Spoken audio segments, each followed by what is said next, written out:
Get your earballs ready. Welcome to the Gregg and Tim Show podcast. Take time to sit back and relax and enjoy the show. Here are your hosts, Gregg and Tim. Hey, welcome back to the Gregg and Tim Show. Welcome back. Welcome back. Apparently, if I sing a song, it's not copywritten. That's right. But if we play a song, it is copywritten. Exactly. We did a segment back in the day, which was Name That Tune. Yeah. And the whole show was copywritten. Right. Because we played 3 songs or 4 songs. Don't tell anybody.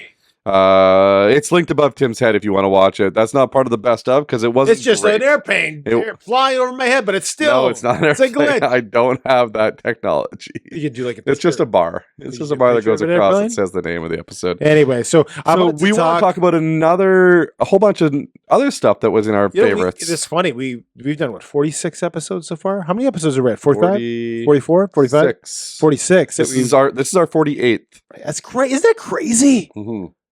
48 episodes. Can you believe that you've put up with me for 48 weeks of taping? I cannot. That's amazing. My wife would give you a standing ovation. Would she? She would, yeah. Can we get a video of her doing a standing ovation and we'll just put it up right here, right now? No. Okay. So what I want to talk about first is the first episode or the first interview, or one of the first. I can't remember chronologically where they were. Yeah. But Dan Chenier, episode 29, he was definitely not the first. But I love personally talking about health. Yep. Whether it's physical health, mental health, what you're putting into your body, those kinds of things. And we talked to Dan about a lot of those things. Yep. And we talked about certain subjects ranging anywhere to diet, to exercise, to the proper type of exercise, to chiropractic care. And it was so wide ranging. Yeah, that I loved the conversation. And if I were to guess, if I had to pick, and we've had a lot of great discussions with people, but it's probably my number one favorite interview as far as the range of topics and the discussion points of each of them. It's probably my favorite one. But the best part about the whole... And we recorded, and I think it was February? It was in February, okay. Which, even as you know, might have even been January. In Winnipeg can be really, really, really cold. Yeah. Shout out for my birthday month as well, and my wife's birthday month. It was minus 27 that day. So Gregg, who loves the cold, I love the water, cold. Embrace it. Challenge embrace the suck. He challenged, of course, Dr. Dan and myself to sit in the snow with no shirt and just swim trunks on for what seemed like 5 days. Let's cut to the clip. You're welcome. We should go get cold now. Let's get cold. Let's get cold. Or awesome. Let's get uncomfortable. Let's get uncomfortable. Comfort is the enemy to growth. We can. Yeah, so I was saying how I did it minus 40, or no, minus 39, and it was, I got frostbite on my feet, and about a week later, I was on the coaster, 5 days later. I see that story, you jack. You sit down. A week later, I got frostbite. Just walk out for the yellow snow. Yeah, don't go in You're the pile. the best. Don't go in the pile over there. Watch out. Okay, are we doing snow angels or? We'll do that at the end. Okay. Once you're done in the cold. So this is where the focused attention from the Wim Hof comes in. Don't focus on the cold. Focus on your So body. you're not dying. That your body, your trigeminal nerve is telling you that you're going over a snow-capped mountain, and it should sacrifice your toes and fingers, so thus create a forceful constriction in the blood vessels. And that's a survival mechanism. Yeah. If you're really going to be dying. But right now, you know you're not going to die. You know warming up is minutes away. Yeah. So try and keep those blood vessels open and blood circulating. Okay? Breathe through it. The constriction can be painful, especially in the extremities. How are you feeling, Tim? I want to go in the hot tub. Every second of my body's thinking about quitting and going in the hot tub. Well, you can lay down and do your snow angel. You can go in the hot tub. So yeah, None of my body wants to sit in this position. So give yourself, so open up your arms and legs a little bit more. Let the cold come in. The cold, as Wim Hof says, That's much better. Is the window to the soul. Totally different. It's like night and day. And now just relax. And let It's warm in here. Let the dog jump on you. It's cold. You think? So why don't you let's give ourselves like a sort of a time, like another 30 seconds or minute. Go back into the snow, just so you have a goal and an outcome. Let's do 30 seconds. No, go back We're gonna into lean the back snow and do angel. snow angels. No. Yes. As opposed to like at random, like it's gonna end soon, but I don't know when. That's more I want to hear that random thing you just said. random. It's gonna end soon, but I don't know when. Okay, 15. No, I mean like it's going to end in like blank. Exactly, And if you answer the 30 question, seconds. you'd like 30 30 seconds. seconds. 30 30 seconds. seconds. For what? Till we Till do our snow angel. And then what after Then we'll that? go in the hot tub. Go warm up. How long in the snow angel? You just do a snow angel and then As you long get as it looks. Oh, I good. like that. Okay. Yeah, I like it. Okay, keep breathing a little bit here. All Now right, breathing. I refocus. forgot to do the breathing. You forgot to It's breathe. ancestral. So muscles open in your fingers and toes. This is awesome. You're probably already starting to adapt. Yeah. I'm actually my back against the snow. It is awesome. We'll do the backs in 5 seconds. No. You're the boss. 4, Okay, it is starting to. I am getting used to it. 3, 2, Yeah. 1. Lay back. Insert. Oh no! Hi. Okay. Oh Lord Jesus, you're a guest. Let your breathing relax. And then what? Okay. What are we doing next? Ready to go in the hot tub. Yeah. Thank you, Lord. Oh. No. Oh, I gotta open it, Tim. Oh,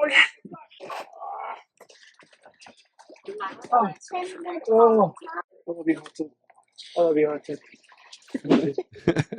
Well, at the end of that, though, Tim, Thankfully, you the got to go hot in the hot tub tub. I remember thinking, this hot tub. Oh, I felt so good. The needles, though, when you get into the hot tub. I didn't notice too much for needles. I just remember it was cold. So Yeah. sitting in, and as Gregg correctly pointed out afterwards, I actually didn't do the snow angel. You didn't do But it it was like, properly. I just you wanted laid to, back. I wanted to stay as still as possible. Don't move. None of that.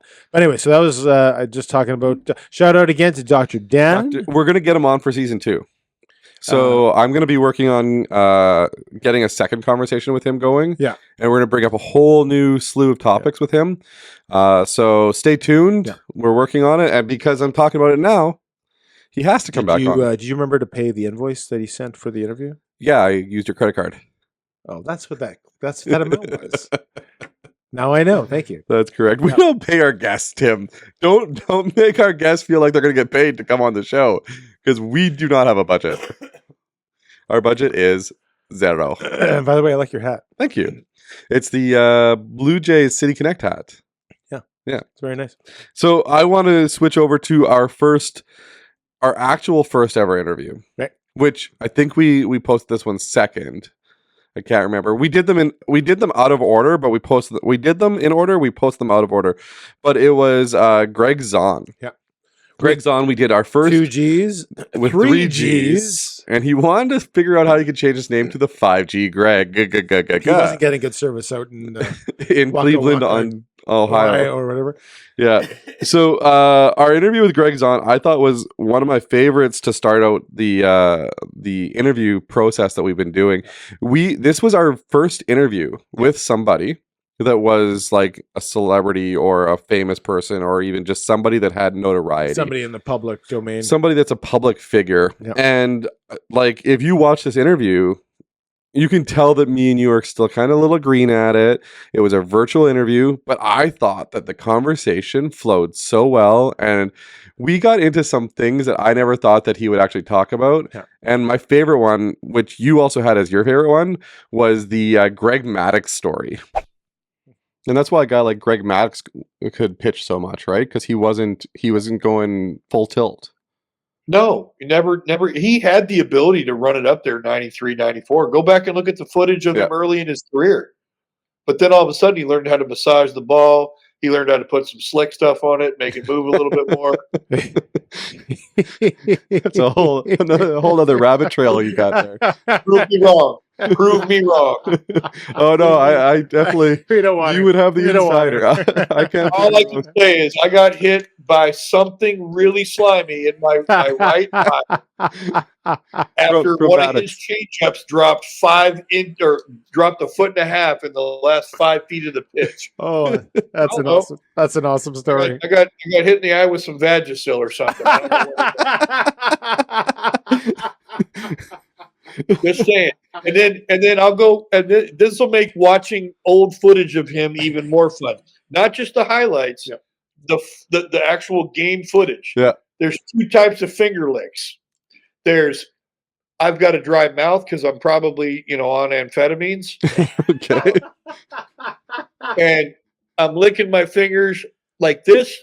I'll do it from the side because you can see the depth. It's just one of these little quickies like that. Oh, just to get a little moisture. Yeah. And then there's I really got to make a pitch, and it's now I thought that's crazy. Yeah, that's crazy. And then I remember because '97 we played the Braves in obviously in the NL East, and then in the championship. Well, my first wife, she got me thinking about it. I'm like, he's got something on the back of his tongue. I swear to God, because like I said, I got hit with something slimy, and it had to have come off the ball. I don't know unless there's seagulls dropping petroleum-based lubricant from the sky. Something came off that ball and hit me in the eye. And so I remember later that winter, that's when I had an epiphany. My first wife, she was sick. She had the flu. And she put Vicks Vapor Rub on the back of her tongue. And I'm like, you're going to die. She's like, I'm not going to die. It's just Vicks Vapor Rub. She's like, you ever put Vaseline on your lips? I'm like, well, I don't make a habit of it, but yeah. Well, that's petroleum based. The only difference between Vaseline and Vicks Vapor Rub is the menthol. Yeah. I was like, holy crap, she's not wrong. And then as soon as she said it, and I realized, I was like, that mother scratch got something in the back of his mouth. She discovered the secret of Gregg Maddox. he gave some. Actually, if you know anything about baseball, Gregg Maddox is a Hall of Fame pitcher. Yeah. And if you know anything about baseball too, sometimes if you ain't cheating, you ain't trying. That's right. And a lot of pitchers have been known to do things like slippery things on their fingers, sandpaper, anything to doctor the ball up. Yeah. So. And he told some things that probably have never been released about Gregg Maddox. That he said, he tried to hit a baseball from Gregg Maddox, and there was some very slippery substance that came off the ball or something like that. Right? Yeah. So the conversation was. And going back to Greg Zaun, what I appreciate about Zaun is some of our guests are more willing to share everything that they know, and they almost don't have a filter. Yeah. And those are my favorite guests, because some people hold things back because either their position or they can't. They're public eye, and they want to. But Greg and a couple other ones that we'll get into, they didn't. So the conversation becomes more colorful, therefore more interesting, and especially if you like baseball. Yeah. Like if you don't like baseball, when we talk to Greg Zaun, maybe it's not your cup of tea. But if you enjoy baseball, like some of the things he was talking about, Canseco, he was talking about Maddox, he was talking about Halladay, Kevin Brown, who he said was his favorite pitcher to catch. Yeah, John Gibbons being Sling Blade. Yeah, so John Gibbons, and he told us a story off air, which was interesting too. But those are for me, the most interesting, right? Because they don't hold back. Yeah, exactly. And Greg Zaun was awesome for that shout out. Greg Zaun, I appreciated him as a guest for sure. And I'm going to go on now. Yeah. What's the next best of part? The person that also was in the public eye, but he was very open to sharing whatever what was on his mind, was Drew Dudley. Yes. So very similar, but he was in a different field. He's not in the field of baseball, although our conversation did go into baseball. That we are in sports in general. But Drew Dudley, who's a public speaker, day one. If you haven't picked up the book, please do. It's a great book. Yep. And a couple of funny things that he was talking about. The conversation in general was awesome. Please go watch it again. But other than the interesting things he said, the funny stuff was when we asked him about if the Leafs are going to win a cup. And he said, not too long in the distant future. Yeah. He talked about drunk Shakespeare, and then we talked about drunk marathons. And we passed drunk Shakespeare when he went to Chicago. Did we? Yeah, we did. I pointed out to you. I guess you weren't paying attention. I said, hey, Greg, drunk Shakespeare. And you just kept eating your hot dog and biking. I was not eating my hot dog and biking. That would be dangerous. And I was in front of you. How am I going to hear you? I'm in front of you. Because I yelled at you. Oh, okay. Very loudly. So my favorite part about the Drew Dudley interview was his Blue Jays story about the voice of the Blue Jays, Jerry Howarth. Yeah. And the story of his dad and Jerry Howarth. That's awesome, right? Have you heard my Jerry Howarth story? No. No, tell it, please. Okay, and look, I apologize because the worst is when people do one-up stories. So I'm not trying to do that because I don't think this is any cooler. It just reminded me of this. So the same way you just described how like the voice of your childhood team is I learned about baseball because the Jays were on twice a week on television. Yeah. So I learned baseball from Jerry Howarth and Tom Cheek, the play-by-play and color commentary for the Jays for 30 some years until Tom passed away. And then Jerry kept on for 20 more years. But I realized that when you think about it, 162 games a year, I would listen to the radio every single night. Jerry Howarth spoke more words to me than anyone on the planet other than my mom and dad. Yeah. And even then it would be close because he would talk for 3 straight hours and I would listen every single night for 162 days a year. And so I found out he was retiring. They announced it very suddenly because he was ill. And I pulled over and cried because he was the link to my dad. Yeah. You know what I mean? Like when I listened to Jerry Howarth, I thought about me in the canoe with my dad, me on the dock, driving to the cottage. It was always me and my dad. So he was the voice of baseball to me. I learned baseball from him. And when he retired very suddenly, I was really upset. Yeah. And so I wrote an article called What I Learned About Leadership from Jerry Howarth. I put it on LinkedIn, put it on social media. A couple days later, I get a call and it's like, "Hey, Drew, Jerry Howarth." And it's so weird to hear, like, it because you just experienced it, right? Yeah. It's so weird to hear the voice talk about normal stuff. And he just said, it was passed on to me by my daughter who saw it. And I just wanted to say it's the nicest thing anyone's written about me since I retired. And I wanted to tell you how much I appreciated it. And we had a wonderful little chat. He hung up and I just kind of ran around the room like, oh my God, I just talked to Jerry. Get a call a couple weeks later. He says, my autobiography is coming out. Could I use it as the introduction to my autobiography? Wow. So the introduction to Jerry Howarth's autobiography is this article that I wrote. And when I gave it to my dad, he cried, which bugs me because when I gave him my book, he didn't. However, to talk about courage, what Jerry said, is there anything I could do for you? And I said, would you call my dad? Yeah. And just say hello. And he said, no. And I'm like, oh. He said, why don't you come to the game? It's going to be Vladdy's first game. This was in May of 2019, maybe. Yeah. Why don't you come to the game? I'll get you and your dad tickets and I'll come out and say hello. I'll surprise him. And so we get to the game. Dad's like, why are we here so early? Jerry comes out and didn't just say hi. 45 minutes of sitting and talking with my dad about Blue Jays, about Blue Jay history. It was the happiest I saw my dad in the last 3 years of his life. He was absolutely beaming. They argued Dave Steve versus Roy Halladay, which are two guys who could actually do it. Yeah.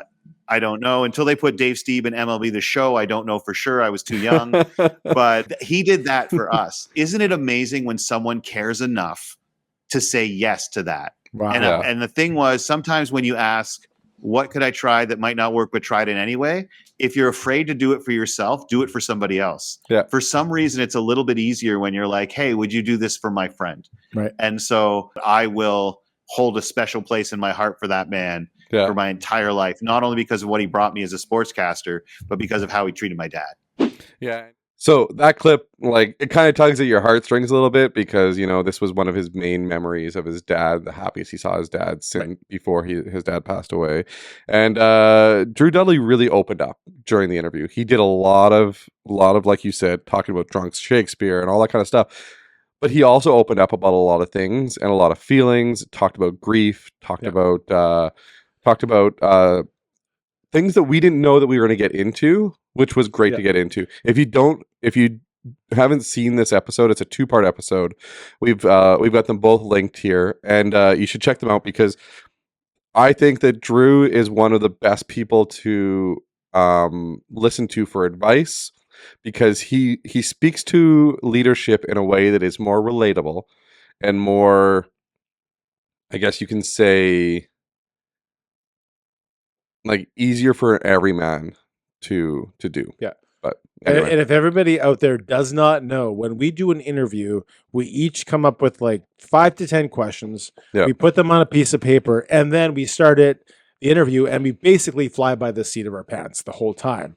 And sometimes we'll be like, sometimes our pants are on fire. that doesn't work here, and then we whatever, and you do very little editing because you're lazy that way. But no, no, it's because we want the kind of the genuineness of the interview. Yeah. And that's why we get into things that we weren't even expecting. And all of a sudden we'll ask a question because the response lends to it. Yeah. And I think you get a better interview with that. I mean, sometimes it has me sounding like Hunter Biden, but our interviews are conversational. Yeah. And one of the people that commented on our Zach Fontaine interview was like, it was like listening to a conversation and just listening in on a conversation between 3 people, Right. as opposed to like having to pay attention to each question. Yeah. This was more of just like, oh, there's a conversation going on. I get to eavesdrop in on the conversation. And we just happen to have the cameras rolling for that. So yeah. no, I agreed. Drew Dudley. was awesome. Double D. Day one Drew on Instagram. I really appreciate that one. For my next choice, I am going to pick Adam Bighill, linebacker, finance guru. Yeah. Which was your favorite clip? Just like give me the title of your favorite clip. When he throws his wife under the bus. She was the big spender. So moving on from kids, and I'm not throwing any of my kids under the bus. No, because you said you had 3, and some of them are. They have varying degrees of difficulty in failing. So they say in marriage that people marry their opposites, and one's typically a saver and one's typically a spender. Is that the case in your household? Probably. Sorry, Christina. No, she probably admit it. I think she admitted that she didn't grow up in a household that where they talked about money, and they had a structure in place per se. And with that being said, I mean, out of when she got her job, she did start a savings plan. She did automate some of her paying herself. Yeah. But she would tell you that she spent too much, and being young and being single, like, you have the ability to make those mistakes. Yeah. Right. You do. Should you? Probably not. Yeah. She's in the same boat as me. I did the exact right. same thing. Like, I mean, you only live once. Like, like she had a couple awesome trips to New York that, if you said, hey, you shouldn't do this, and that means you can't do that. I mean, there's some opportunity costs you got to look at. But like, at the end of the day, if you're always paying yourself, you're going to put yourself in a pretty good position no matter what. Yeah. Staying on the topic of marriage, they say the number one reason for divorce in a marriage is money related. What advice would you give to a newly married couple to get on the same page immediately? Yeah, I think budgets really help, just because it's very tangible. So for me, I'm just going to cut you off there. Yeah. For a spender, as soon as we hear the word budget, and this happens to me, as soon as you use that word, it's like a keyword that makes my brain go spinny, spinny, spinny, and I just tune out, because it seems like like for someone who likes to eat, it seems like the word diet. It's like a curse word, right? Well, you want to make sure you have common expectations of each other, and being able, at least your budget can be spend all our money or save all our money or anywhere in between. But as long as you guys are both on the same page, you're probably going to have a good working relationship, right? You would probably agree with that. Yeah, I would. Now, Christina, yeah, and he has a little bit of a grin on his face, because I asked him, "Who's the spender?" Because he usually a saver and a spender, and then he let us know who the spender was, and we're like, "Who's the spender?" And he's like, rainbow suspenders. My wife is, so he carries around a budget around and follows her. What'd you spend? Actually, yeah, that's what I do too. Anyway, so I really liked Adam Bighill. Adam Bighill's conversation was interesting because we talked about football, finances, and family. Like those were the 3 F's that we talked about, and he had great insight onto like why he plays football. He had great insight into why he brought his family to Winnipeg and settled in Winnipeg, and then why he deals with finances. Kids and finances, because, and I spoke on the episode about that. When I was growing up, wasn't taught how to deal with money. Yeah. And now I'm kind of reluctant and not very confident in dealing with money. And I typically want to spend it. Yeah. I'm a spender because of that, because I'm afraid if I I don't thought you were a spend saver. that goes into a deeper topic, but no, I'm kind of a spender. I want to enjoy things right away because when I was a kid, I didn't get to do them. So if I don't spend, I'm not going to do. And savings boring. You're kind of a squirreler. You Maybe. squirrel all your nuts. Yeah. And then you get rid of all your nuts with the hopes that you're going to be able to squirrel them all back. Maybe. That's the personality I get from you, is that you build it all up, and then you'll spend it because you want to. Well, no, you want to experience everything, you're simple, and then you're doing that with the expectation that you're going to be able to build it all. You're simplifying the conversation. I start with making sure that I have certain things in my savings, giving, those kinds of things. I'm and then what's left? I'm just talking about your savings. Sorry, your trip savings. Yeah. By the way, last 2 years is last 4 years is the first time I've had investments. Oh wow! I didn't have anything before that. And who's your investment guy? Adam Bighill. And that was funny because we were talking about teaching your kids, like I was saying. Yeah. And then you said, "Are my kids listening?" I won't say them by name, but are my kids listening? So I want to turn back the dial to a moment in time when Canada, did not allow plastics for a brief amount of time. When in actuality, they did allow plastics. Right. So let's show off the plastic ban clip that also got people talking in our stuff, because some people really want to save the turtles. We're going to move on to a different topic. This one, we'll see how much we talk about this one. Plastic ban in Canada for the fellow Canadians, because we aren't only in Canada. We are listened to globally. Right. So people that aren't from Canada, let me paint you a picture right now. And by paint you a picture, I mean, I'm going to paint a picture with a wood paint brush on a piece of paper made from trees also, because we're not allowed to use plastic in Canada.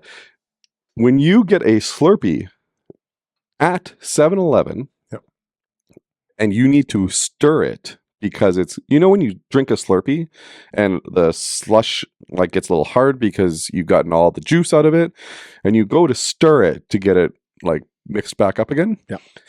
When you stir it with a straw in Canada, the straw moves on the top, but the bottom stays in the exact same place. Right. We use paper straws. Yeah. We also use what they call bamboo forks. Yeah. If you don't know what bamboo means, it means break as soon as it hits any substance. Yeah. Bamboo. It is Australian for breaks instantly. Instantly upon touching. Australian or Chinese? Oh. Bamboo's from China? Where are we importing our bamboo from? By the way, I'm sure it's fake. We can't be fake. We can't have plastic. It has to be real. We can't have plastic in Canada. Yeah. So we're importing bamboo from China? Yeah. Think about it. But that's the point. It doesn't make sense, right? It makes zero sense. And the amount of oil and gas it takes to import this stuff into Canada. Whoa. That's way too much thinking into the whole thing that nobody needs to do. We just got to realize that the government is concerned about the environment, and we should just give them carte blanche to do whatever they want and don't question the also now go to Starbucks. Yeah. And I drink out of a plastic cup with a plastic lid with no straw, because there's no straws allowed. But it's a plastic cup. And you know what's even better? This is the best one, you guys. Everybody's ready for this one. I go to Wendy's. Yeah. I order myself a large Coke with cherry, because they have all the flavors. Yeah. I get it in a plastic cup with a plastic lid and a paper straw. And a paper straw. Yeah. And you know what happens to that paper straw after 3 minutes in carbonated beverage? Yeah. I start drinking straw. It disappears. I get a whole bunch of paper in my mouth. It is ridiculous. The whole paper straw thing is ridiculous. So what happened in Canada is that the federal court system So has back up. I believe it was Alberta and Saskatchewan who actually brought it to court. Brought this case to court, and Yeah. it basically said, "Listen, there is no proof that what you're doing here with eliminating plastic from these Single-use plastics. Yeah. Does anything beneficial to the environment or Yeah. does any harm to either one, right?" Exactly. So they basically brought it to court to say this needs to end, and Alberta, this group that was led by these two provinces, won this case. The judge looked at it and said, "Yeah, there is the government has not brought enough proof to the table." And they actually overturned the plastic ban. But what's so sort of okay? Go ahead. So it's been overturned, but it hasn't been removed yet. Right. So the plastic ban is supposed to come into play in December. Everybody's already started it last December because you had to get rid of everything before December. But the government has said that they're going to appeal Of course they will. the decision. Yeah. And it's not yet over. Right. Of course they're going to appeal it. But what surprises me so much is the apathy of Canadian individuals who don't seem to care About the plastic. about the paper stuff. About the paper issue. Yeah. And more than only that wouldn't even know the story exists as far as they lost this court case. Literally a judge, not a moron, an actual sitting judge. Yeah. In sitting in a federal seat in this country, looked at the evidence and said no sense. It makes no sense. Yeah. And people on, and I want to say the left side of the political equation, don't care. They think that it's still... they literally don't care. Yeah. And this goes back to I just don't understand some Canadians and their apathy. Yeah. Like, do you know what's funny? What's that? You're old enough to remember this. Maybe. Remember in the 80s when we used to go to grocery stores and all of our groceries would be in paper bags? I believe so, yeah. In Safeway, you'd get paper bags. And then they're like, no, no. You're killing all the trees. You're killing all the trees. We're going to move to plastic bags. And you know what we're going to do? We're going to get rid of the paper bags. Yeah. And now... It's like bizarro world out there. But we make fun of Americans for challenging things and authority, and we make fun of them all the time. Not me, but people. You've made fun of a lot of Americans. Anybody that's listening, I'll give them your phone number. I used to be the captain of Club America when I was in high school. Okay. I love a lot of the things that happen in the United States. Not everything is good, of course. Yeah, everybody has their ups and downs. But at least they question. But it seemed like we learned this from an event that happened that we won't say, starts with a C. We learned this, that Canadians don't question authority. They're very submissive. It's like, if you say it's right, then it must be right. And not only that, we bash people who actually do. Don't say anything bad about it. Don't say anything bad about it. Even when they turn out to be correct. Yeah. For some reason, we do not want to, even if they're incorrect, want to question authority. Exactly. Like, and it drives me absolutely insane. So the government, so the government then feels they have complete rule to do whatever they want, right, wrong, indifferent. It doesn't matter because they're not questioned on it. Yeah. And this is why, in my opinion, the Liberal government has stayed in place for so long, because people don't question. Let's just stick with what we have. Yeah. Even if we don't agree with all of it, why question? The turtles. So my wife hates those wooden straws. Does anyone really like the wooden and the papers things, like the straws that are paper and the wood? By the way, did you have when you were a kid? Yeah. You ever have, like, before this was all a thing, the little ice cream that cup had the little wooden and it spoon. had the wooden spoon? Yeah. That always reminds me of they were trying to save the planet back then. And then, like, you could chew on it afterwards. It got chewy. So they were trying to save the planet back then. Popsicle sticks were like that too. Yeah, that's right. But you wouldn't use it to eat. You'd bite around it. Yeah, but I would always chew on the popsicle stick at the end.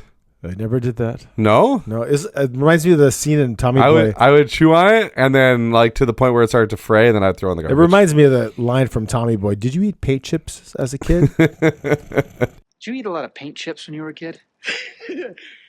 Why? Did you chew on popsicle sticks as a kid, Greg? I did, but Yeah. they weren't painted. Why?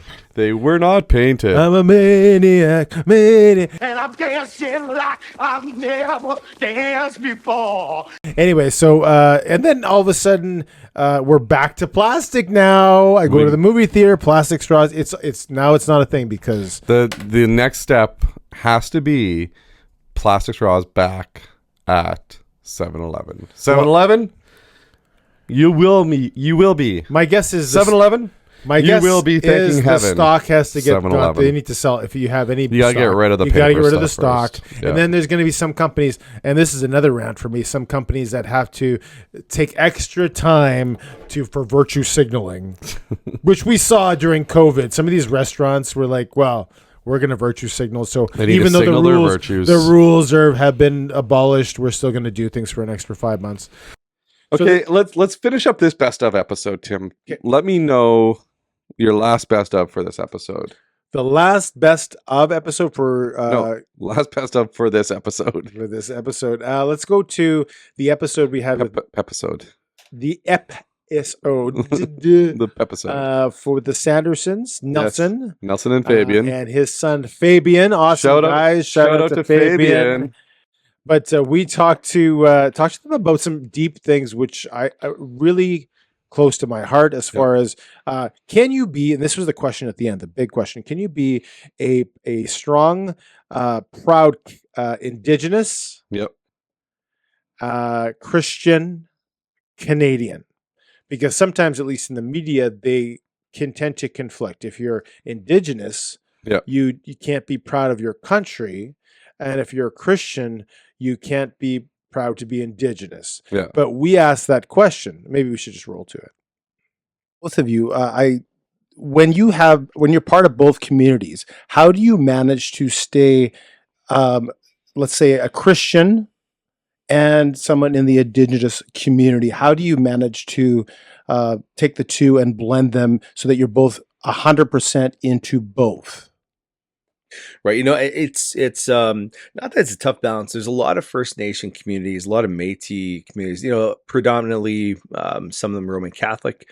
Obviously, all the things that are going on right now with the Roman Catholic Church. But, you know, in terms of almost trying to establish the difference between the two and, you know, who you are as a person, as an individual, your belief systems, and you know, and really what you model is honestly one of the best ways to try to communicate that and establish that distance, you know. And they had obviously the Pope who apologized on behalf of all of Christendom, which, you know, anybody who knows Catholicism versus Christianity, that's always been a strong debate. And, you know, how you identify, I think, is really important. And you know, obviously not being offensive to anybody who is Roman Catholic, but there are some differences with respect to who you are as a Christian versus somebody who practices Catholicism, you know, in terms of thoughts, perspectives on the Virgin Mary, for instance, or confession of sins to a priest, you know, and those types of belief systems. You know, can you buy your way into heaven? But all throughout the Indigenous communities, you know, there is still a large number who do follow Christianity or Roman Catholicism. So, you know, it's obviously a tough balance when it comes to somebody who's dealing with some hurt and some pain from what the church had caused to them. That is something that, you know, I don't tread, you know, lightly. Well, I do tread lightly on, I should say. And so when you're dealing with somebody like that, you know, who whether they follow the Red Road Anishinaabe teachings, and it's something that you have to handle with care and treat honestly just like anybody else, like any other religion in the world.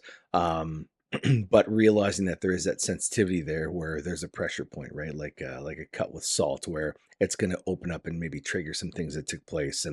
And honestly, one of the best ways to do it is knowing the history, understanding the history, and letting them know that you know the history, that you acknowledge the things that took place, right? And and with me, you know, I'm very fortunate, you know, with my dad. He was involved in the schooling system, and, you know, I'll let him share about some of the stuff that took place. But when you can't even speak your own language, you know, and if you dial back further to when, you know, somebody who was an Indian had to, have a piece of paper from an Indian agent just to go hunting for his family.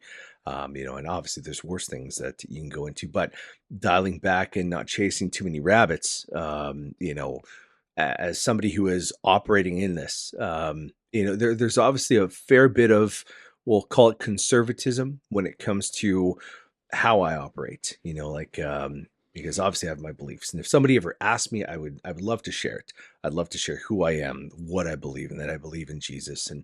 But obviously it's communicating on a whole different level and being careful, because it's so easy to be labeled as just, someone who's a fruitcake or whatever you want to call them, in their systems. And that's sometimes how, outsiders will view you as, and he's one of them, and he just, he wants nothing better than to just come and convert me. No, I just want to show love to you guys. You know what I mean? And that's really what it's about.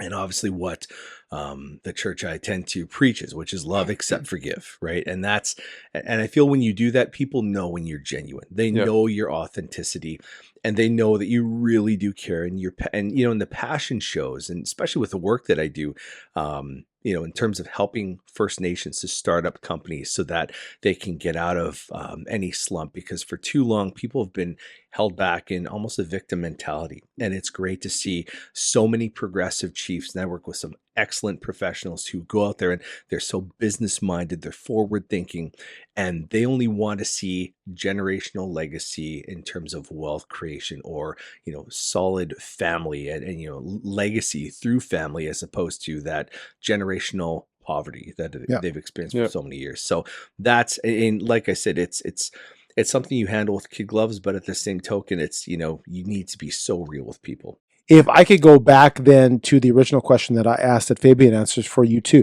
along the lines, you became a Jesus believer, a Christian, and you became in both communities. You were in the Indigenous community with the Métis people, and you were a Christian. How did you manage to be equally and fully part of both groups?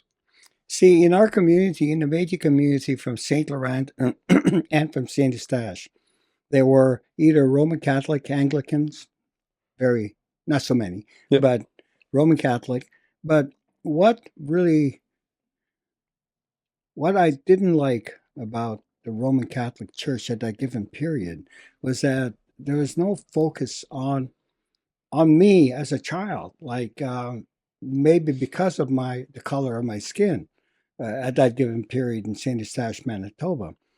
But a lot of young brown-skinned boys like me were walking around those streets and that town, not being respected that much from either the nuns or from the priests. And many of our teachers were nuns. So so it really took me away. I was trying to really build a relationship with the Roman Catholic Church, because I loved the little pictures they gave me. Okay. Yep. Joseph, Mary, and they were beautiful pictures. Yep. But having said that, so I really never got that many of them, is what I'm saying. Yeah.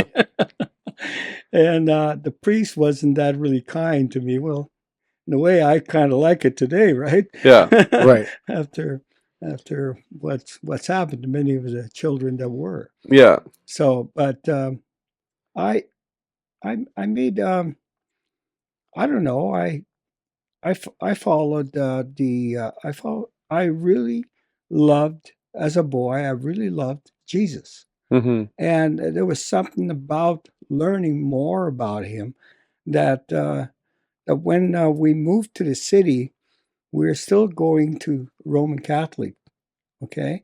And I still went. And then when I met my wife is when I actually changed to become a born-again Christian. And she made that big change in me, which is, she's a strong lady. A good woman. She worked very hard, and then she really turned me in. But, that's what I enjoy today. And I've been now going to the same church for 30 years. Wow. And I've been volunteering, I'd say, for a good 20, 25 years. That's fantastic. And I'm there 2 services every Sunday.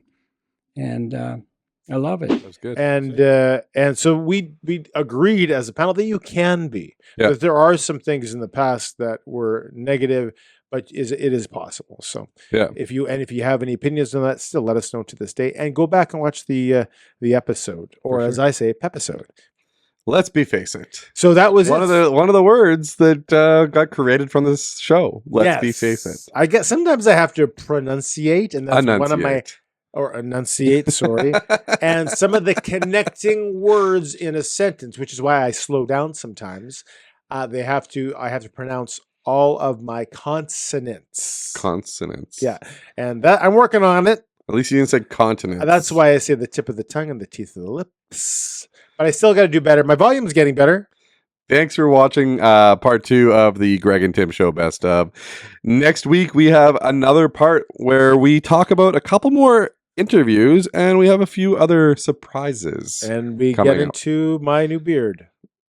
You have a new beard next episode? No, but as we go through the show, I developed a beard. Oh. So, anyway, have a great day. Like, subscribe, share, comment. Yada, yada. Bye. Yada. Thanks for watching the Gregg and Tim Show podcast. Don't forget to like, subscribe, and share with all your friends. Sharing is caring.